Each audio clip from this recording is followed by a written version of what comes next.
اللہ کی دوستی کی نشانی۔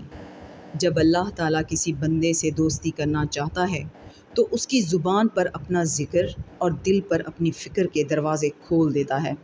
آج کی آیت کا ترجمہ شروع کرتے ہیں۔ پناہ مانگتی ہوں اللہ کی شیطان مردود سے۔ شروع اللہ کا نام لے کر جو بڑا مہربان نہایت رحم والا ہے۔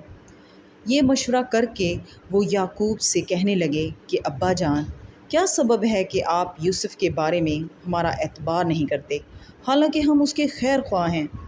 کل اسے ہمارے ساتھ بھیج دیجیے کہ خوب میوے کھائے اور کھیلے کودے، ہم اس کے نگہبان ہیں۔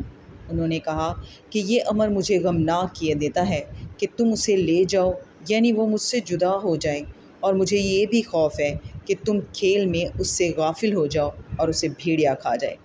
وہ کہنے لگے کہ اگر ہماری موجودگی میں کہ ہم ایک طاقتور جماعت ہیں اسے بھیڑیا کھا گیا تو ہم بڑے نقصان میں پڑ گئے۔